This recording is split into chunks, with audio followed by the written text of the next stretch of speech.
Olá, boa noite, sejam bem-vindos.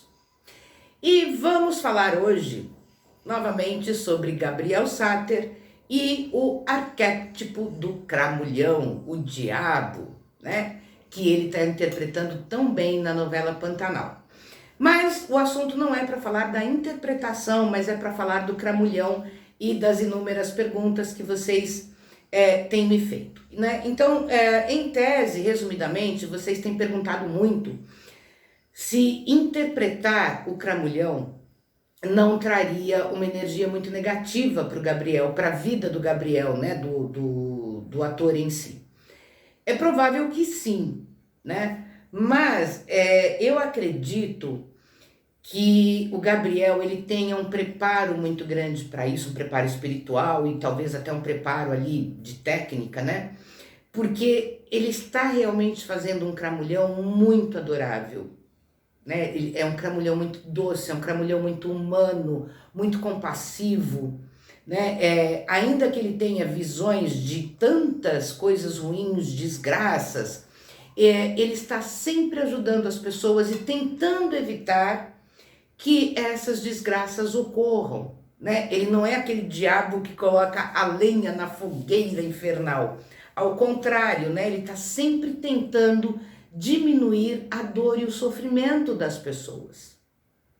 Então, quando a gente fala de diabo, né? Deus e diabo, bem e mal, nós estamos falando daquilo que é fato no universo, né? Que são os opostos, os oponentes naturais. E o diabo, gente, a gente fala muito isso também, né? O diabo também dá graças. O diabo, ele não é ruim o tempo todo.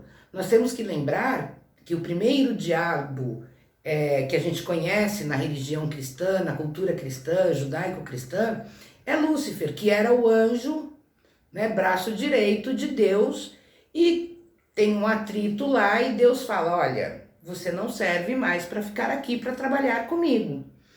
E então ele desce e vai se opor aos quereres, digamos assim, de Deus, certo? Porém, ele conhece Deus. E muito bem, tanto que ele era o braço direito, né? Então, quando a gente fala de diabo, a gente também está falando da parte escura de Deus ou da sombra de Deus, né? Então, quando o Cramulhão na novela, ele aparece, né, ele fala, tem aquela questão do muitas cenas, o Gabriel, o Cramulhão se manifesta, aquele cabelo solto, né, do Trindade. Então ele vai criando, a gente já sabe, né, são os sinais de que o Cramulhão vem por aí. E esse Cramulhão, que muita gente está comentando, né, e falando, muita gente preocupada com a negatividade disso, é o que nós temos que entender também, né?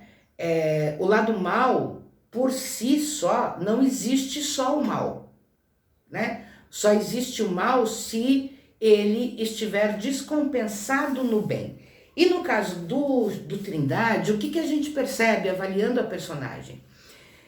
Que provavelmente era um homem muito sofrido, um homem sem resultados na vida, um mandante errante, tá? E que provavelmente depois de pedir tanto para Deus, para santos aí, seja o que for a crença do Trindade originalmente, e não obtendo resultado, num momento de desespero, tá? Então ele diz assim, eu tentei de todas as formas, através do bem, através de Deus, não tive resultado.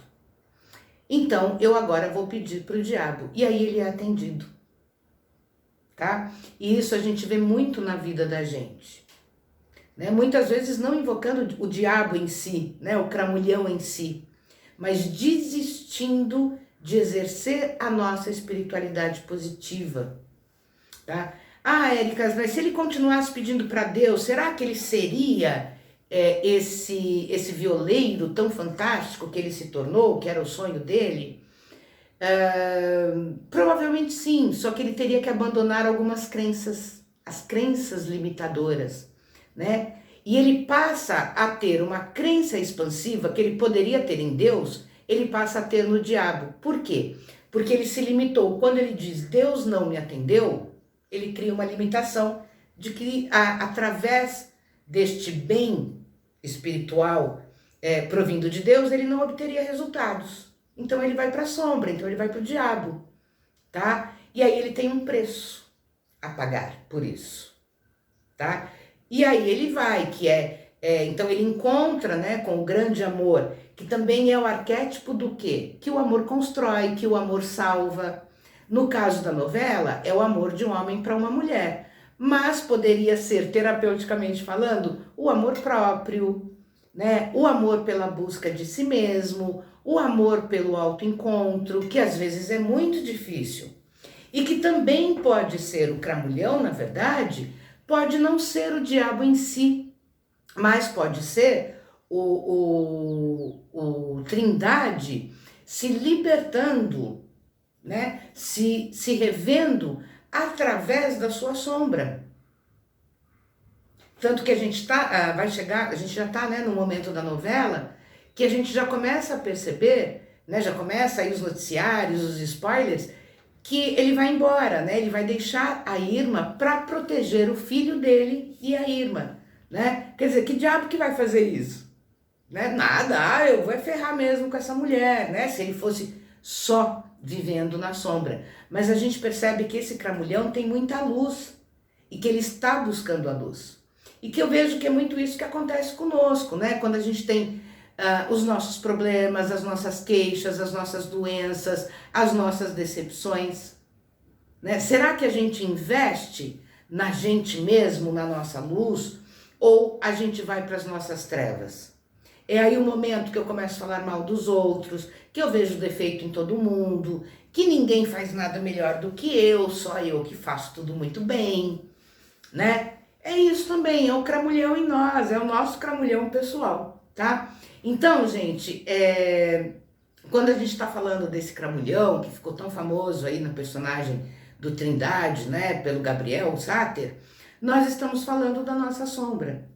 Nós estamos falando do nosso medo, das nossas decepções, tá? Porque quando ele faz um pacto com o cramulhão e passa a ser o melhor violeiro, na verdade, isso é o quê? É uma expansão da consciência dele, mas que ele só encontrou na sombra.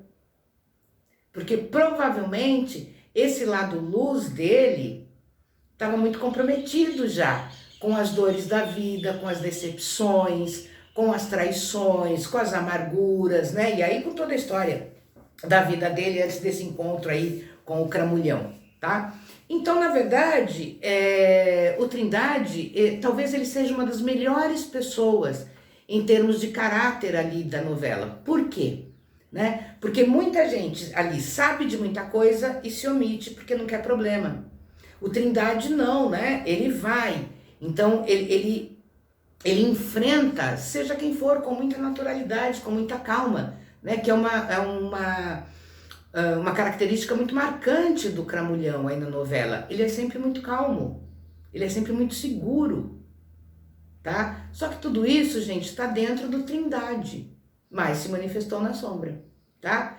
E aí o que a gente percebe agora? Que ele tem buscado a luz. Ele só não se encontrou ainda, ele precisa vir fazer terapia com a gente, né? Para ele entender que essa luz está nele e que essa sombra também está nele, né? E a maneira como ele desenvolver os pensamentos próprios, né? E isso gerar as suas emoções, e as suas emoções gerarem outros pensamentos, que vão gerar sentimentos e que vão gerar ações, né? Ele sai do lado sombra e vem para o lado luz, isto é, vem para o conhecimento. Ele sai do lado da ignorância e vem para o conhecimento, vem para a prática positiva da vida, da própria vida, né? Então a gente pode sugerir, inclusive, aí, né, que o Trindade, né, venha aqui com a gente, com a nossa turma que é tão maravilhosa, tão criativa, tão competente, fazer aqui uma terapia integrativa. E quem sabe ele consegue se livrar então do cramulhão e viver muito feliz com a Irma e com o bebê, que a gente sabe, né, pelo jeito aí que não, mas por quê? Porque falta autoconhecimento, falta luz, falta prática positiva, que ele ainda não tem por causa da história de vida dele, tá bom? Gente, Por hoje é só. Eu encontro vocês na próxima. Lembrando, para quem está no canal aberto, curte, compartilha, manda para os seus amigos, né? Tem um amigo seu que vive ali à sombra do cramulhão também, aquele cramulhão ruim, fofoqueiro, maledicente, invejoso? Manda para ele, tá? Ele pode precisar de terapia e você despertar isso nele, né? Ele pode estar precisando de autoconhecimento, de gostar mais de si, de aprender a gostar de si e colocar essa vida de amor próprio em prática, tá bom? Então curte, compartilha, deixa seu comentário e até a próxima.